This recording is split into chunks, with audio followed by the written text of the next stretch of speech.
बांग्लादेश में हिंदुओं को टारगेट करके हमले तेज हो गए हैं। बांग्लादेश की यूनिट सरकार ठीक उसी डिजाइन पर चल रही है जो 1947 के बाद पाकिस्तान में देखने को मिला था। अब भगवा के खिलाफ गजवा वाला नारा आज बांग्लादेश की गली गली में गूंज रहा है। हिंदुओं का नामो निशान मिटा देने की कस्में खाई जा रही हैं और पाकिस्तान हो या फिर बांग्लादेश, यहां पर तो गजवा का निशाना किधर है और गजवा वाले इस डिजाइन का आर्किटेक्ट कौन है, यह समझने के लिए आपको यह रिपोर्ट देखना होगा। बांग्लादेश के हिंदू अपने अस्तित्व की जंग लड़ रहे हैं।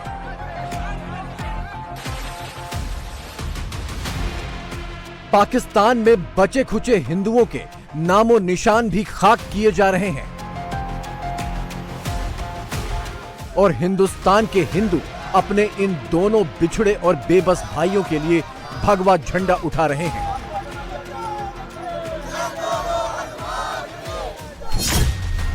आजादी के पहले अखंड भारत का भगवा आज सिर्फ हिंदुस्तान में ही लहरा सकता है। बाकी के दोनों हिस्सों में भगवा के खिलाफ गजवा का जो सिलसिला शुरू हुआ तो आज वहां पर भगवा का वजूद ही मिट चला है। लड़ाई लंबी है, समय की जरूरत है, हिंदुओं के लिए आवश्यक है, भारत को बचाने के लिए जरूरी है। बुरा ना मानना, हिंदू ही नहीं रहेगा तो हिंदुस्तान भी नहीं रहेगा, और हिंदुस्तान नहीं रहेगा तो फिर विचार कर लो तुम्हारी पीढ़ी का क्या होगा, तुम्हारी परंपराओं का क्या होगा, तुम्हारी रामचरितमानस और गीता का क्या होगा। हमने तो कमर कस ली है, तुम्हें भी कमर कसना है। बांग्लादेश में हिंदुओं पर टारगेटेड हमलों का नया दौर कुछ इस अंदाज में शुरू हुआ है मानो इस धरती से हिंदुओं को मिटा देने का फाइनल ऑपरेशन लॉन्च कर दिया गया हो। चटगांव और रंगपुर के बाद राजधानी ढाका में भी हिंदुओं को काटने, बांटने और मिटा देने का ऐलान हो चुका है।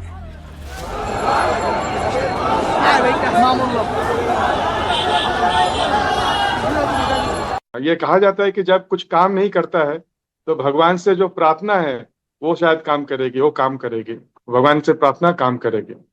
तो इसीलिए कल हम लोग पूरे विश्व में हमारे 150 देशों में जितने भी मंदिर हैं, 850 से भी ज्यादा मंदिर हैं बड़े, और हजारों जो हमारे सेंटर हैं, वहां पर हमारे करोड़ों भक्त पूरे विश्व में अपने पास के इस्कॉन मंदिर या सेंटर में जाएंगे और भगवान से वो लोग प्रार्थना करेंगे कि जो बांग्लादेश में हिंदू माइनॉरिटी हैं, बुद्धिस्ट हैं, क्रिश्चियंस हैं, ट्राइबल्स हैं, उनकी रक्षा भगवान करें और जो भी ये हिंसा है वो जल्द से जल्द खत्म हो जाए। बांग्लादेश जो 16 दिसंबर 1971 से पहले पूर्वी पाकिस्तान होता था, वो आज फिर से पाकिस्तान बनने की ही राह पर चल पड़ा है। वो पाकिस्तान जो हिंदुओं से नफरत की बुनियाद पर खड़ा किया गया था, और पश्चिम वाला पाकिस्तान तो हिंदुओं से नफरत के ऑपरेशन में इतना आगे बढ़ चुका है कि आखिरी निशान भी खाक करने में जुटा है। शुक्रवार को पाकिस्तान के सिंध प्रांत के सांगड़ जिले में भील हिंदुओं के गांव पर मुसलमानों की भीड़ ने हमला कर दिया। झोपड़ी नुमा मकानों को फूंक डाला, घर के सामान लूट कर ले गए। न औरतों की बेचारगी देखी, न मासूम बच्चों की बेबसी। इस वक्त मौजूद है हम ये डिस्ट्रिक्ट सांगड़ के करीब, और ये संजोरो तालका संजोरो जोल के बिल्कुल नजदीक है। और ये हमारे हिंदू कम्युनिटी के, भील कम्युनिटी के लोग हैं, उनके घरों को रिंद बिरादरी के असद रिंद, आसिफ रिंद वालों ने ये आग लगाई है, जिससे एक जो है घर गरीब का एक झोपड़ा बना हुआ था वो बिल्कुल जल गया। और इसमें जो भी चीजें थी, इनके जेवरात, पैसे, जो भी कीमती चीजें थी, सारी जो है जल गई। इन्होंने हमला किया हथियारों के साथ और डंडों के साथ, कुल्हाड़ियों के साथ। वो बासर सियासी असर रखने वाला बंदा, वो जबरदस्ती इनकी जमीन पे कब्जा करना चाहता है और इसी वजह से ये आग लगा के इनकी जो है मारना चाहता था, लेकिन उन्हें मुश्किल से इन्होंने अपनी जान बचाई है। और ये घर भी इनका एक जल गया है। पूरी आपको दिखाएंगे कि ये औरतें हैं, बच्चे हैं, ये सब हिंदू कम्युनिटी से वाबस्ता हैं। ये आप देख सकते हैं, इस तरफ भी मासूम बच्चे हैं इतने। ये भी चीखो पुकार थी इनकी जब इनके गाँव को, घरों को आग लगा दी गई। कटास राज मंदिर, हिंगलाज माता मंदिर, प्रहलाद मंदिर, इंडियन सबकॉन्टिनेंट पर हिंदू धर्म के शुरुआती पायदानों और इसके आगे फलने फूलने की तमाम निशानियां आज के पाकिस्तान में हैं। लेकिन उसी पाकिस्तान से हिंदू मिटा दिए गए। जो बच गए वो हिंदुस्तान की ओर आखिरी उम्मीद से देख रहे हैं। मुझे टीमों के वापस कराए दियो, मुझे टीम वापस कराए दियो, मुझे देखी दया के बात ही भाई। 1947 से पहले आज के पाकिस्तान वाले हिस्से में हिंदुओं की आबादी 14.6% थी, आज 1.5% के आसपास रह गई है। 1947 के पहले आज के बांग्लादेश वाले हिस्से में 28% हिंदू थे, जो आज 8% से भी कम रह गए हैं। जबकि आजादी के बाद वाले भारत में 1951 में मुस्लिम आबादी 9.8% थी और 2011 में ये बढ़कर 14.2% पर दर्ज हुई। सवाल उठता है कि जब भारत में अल्पसंख्यक मुसलमान बढ़ते गए तो बांग्लादेश और पाकिस्तान में अल्पसंख्यक हिंदू और सिख घटते क्यों गए? जवाब इन्हीं दोनों देशों के अंदर है। आके हमारे मंदिरों की तजलील करके जाए, कोई सिक्योरिटी नहीं। कोई भी आके हमारी बच्चियों को 12-12, 13-13 साल की बच्चियों को कोई भी हाथ से पकड़ के किडनैप करके उसकी रातों रात शादी करवा के फिर हमें दस्तावेज दिए जाते हैं कि आपकी बच्ची 13 साल की नहीं, आपकी बच्ची तो पूरी 18 साल की है। और 40 साल की 50 साल के बाबा से उसको प्यार हो गया था, जिसकी वजह से वो भाग के निकली है और उसने इस्लाम कबूल करके शादी कर ली है। ये हाल है हमारा। 1947 में भारत से काटकर जिन्ना और उनके जैसे नेताओं ने पाकिस्तान इसलिए बनवाया था क्योंकि उनका यकीन था कि हिंदू और मुसलमान एक मुल्क में एक साथ नहीं रह सकते। इस सोच के उलट भारत में रह गए मुसलमान न सिर्फ हिंदुओं के साथ रहे बल्कि बढ़ते भी गए। लेकिन पाकिस्तान में जिन्ना वाली सोच विभाजन के 78 साल बाद भी जस की तस कायम है, बल्कि और ज्यादा उग्र हो चुकी है। तो बंदा मुझे कहता है कि तुम मुझे हर 30 मिनट्स दे दे, मैं तुम्हें कलमा पढ़ा के जाऊंगा यहाँ। मैं नरेंद्र मोदी से रिक्वेस्ट करूंगा कि ये हमारी जो ट्रेन पहले भी चल रही थी ये चालू कर दे तो हम इंडिया चले जाए।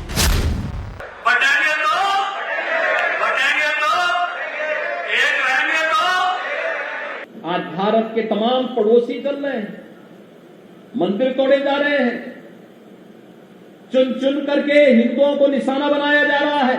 सनातन धर्म पर आने वाले संकट के लिए फिर से एकजुट होकर के कार्य किए जाने की आवश्यकता है। इसके लिए एकजुट होकर के लड़ने की आवश्यकता है। बांग्लादेश में आज जो हो रहा है वो बहुत पहले हो जाना था, लेकिन बंगाली राष्ट्रवाद इसके आड़े आ गया। 1971 की दीवार खड़ी हो गई। पाकिस्तान के इस्लामिक कट्टरपंथ वाली सोच ने वो दीवार इस साल गिरा ही डाली। आज जमात और हिफाजत इस्लाम वही ऑपरेशन चला रहे हैं जो पाकिस्तान के दिमाग में पिछले 53 सालों से पक रहा था। बांग्लादेश के बंगाली राष्ट्रवाद और जिन्ना वाले कट्टरपंथी इस्लाम में कोई फर्क दिखाई नहीं दे रहा। हिंदू मुस्लिम सह सबाई शांतभावे सबाई ঐক্যবদ্ধভাবে থাকতে চাই, কিন্তু আমাদের সাম্প্রতিক সম্প্রীতি নষ্ট করার জন্য একদল উগ্র হিন্দুত্ববাদী সংগঠন ইসকন দ্বারা আমাদের ভাই আহত হয়েছে, আমাদের ভাইকে নিহত করা হয়েছে, আমাদের মসজিদের উপর আঘাত আসছে। এই জন্য আমরা সবাই ঐক্যবদ্ধভাবে সম্মেলন করছি এবং সম্মেলন থেকে ঘোষণা জানাইছি যে অতি বিলম্বে ইসকনকে নিষিদ্ধ করা হোক এবং উগ্র হিন্দুত্ববাদী সংগঠন হিসাবে ইসকনকে যাতে সরকার খুব দ্রুত নিষিদ্ধ করে এই আবেদন আমরা জানাইছি। बांग्लादेश में हिंदुओं को ढूंढ ढूंढ कर मारा जा रहा है। हिंदुओं के मोहल्लों को टारगेट कर करके आग लगाई जा रही है। हिंदुओं के एक एक मंदिर और एक एक पुजारी को टारगेट करके हमले किए जा रहे हैं। ये ठीक वही डिजाइन है जो 1947 में विभाजन के बाद पश्चिमी पाकिस्तान में आजमाया गया था।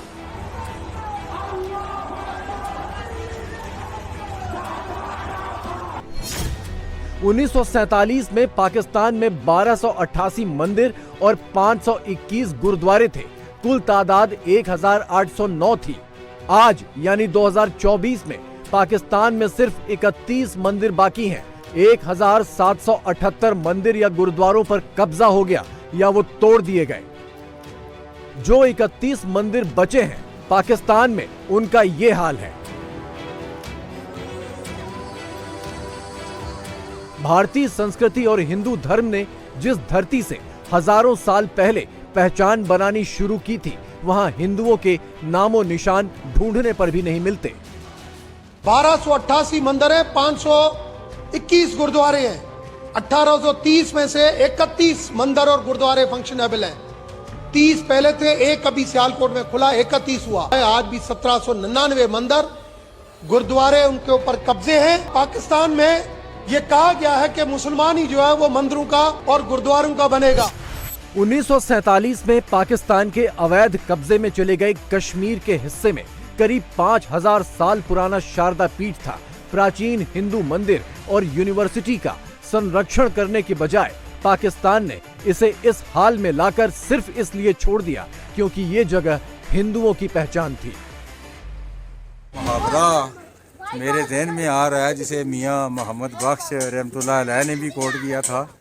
तो ये लगता है कि ये मीठी खीर पर कुत्तों का कब्जा हो गया है। हाँ। और ये आप इस तरफ कोने में अगर देखें तो यहाँ पे मोर्चा बना हुआ है। हाँ। मतलब ये कि जहाँ कल कलम किताब और इल्म की बात होती थी, वहाँ पे आज गन और गन बरदार और नाजायज़ काबज़ीन बैठे हुए हैं। तो बजाय इसके कि ये हज़ारों साल पुराना मरकज़ उसी काम के लिए इस्तेमाल होता जिसके लिए हमारे अजीम अजदाद ने इसको तामीर किया था, तो उसकी बजाय यहाँ पे ज़िंदगी को ख़त्म करने वाली चीज़ें जो हैं उनको इंस्टॉल कर दिया गया है, जो कि ना सिर्फ इल्म के साथ बल्कि हमारी तहज़ीब, सकाफ़त, कल्चर के साथ भी एक बहुत बड़ा धोखा है, एक बहुत बड़ी ज़्यादती है। और बहुत बुरा लगता है कलम की जगह पे बंदूक और बंदूक बरदार देख के। तो कम से कम काबज़ीन को इतना तो शर्म हया होना चाहिए कि आपने एक इल्म के मरकज़ को काबज़ों का मोर्चा बना दिया है। कश्मीर के इलाके में लंबे अरसे तक बड़े पैमाने पर चले धर्मांतरण के बावजूद पाकिस्तान के कब्जे वाले कश्मीर में भी 1947 तक हिंदुओं की तादाद ठीक ठाक थी। 22 अक्टूबर 1947 को पाकिस्तानी फौज ने जम्मू कश्मीर पर हमला करके कई इलाकों पर कब्जा कर लिया। यही इलाका आज पीओके कहलाता है। पीओके के मीरपुर और मुजफ्फराबाद के आसपास के इलाकों में करीब 25,000 हिंदुओं और सिखों की आबादी थी। 25 नवंबर 1947 को पाकिस्तानी फौज ने 18,000 हिंदुओं और सिखों का कत्लेआम कर दिया। बाकी या तो मुसलमान बन गए या भाग गए। आज पीओके की 40 लाख की आबादी में से एक भी हिंदू नहीं है। पीओके के लोगों को ख्वाब दिखाया गया था कि इस जमीन से हिंदुओं को खत्म करके उनका भला होगा, लेकिन पाकिस्तान के कट्टरपंथी एजेंडे में जकड़ा पीओके आज तक जल रहा है। सबके नाम पे तकसीम किया। हमें कहा गया आप मुसलमान हो, आप इन काफिरों को, इन हिंदुओं को, इन सिखों को मार भगाओ। हमने उनके कहने पे गले काट दिए। हमने सिखों को भगा दिया, हमने हिंदुओं को भगा दिया इस ख्वाहिश के ऊपर कि हमारे पास हुकूमत आ जाएगी, हम खुशहाल हो जाएंगे। और आज कहाँ पे है खुशहाल? आज हम बुनियादी इंसानी जरूरतों के लिए आज रोडों पे मौजूद है, चौकों चौराहों पे मौजूद है।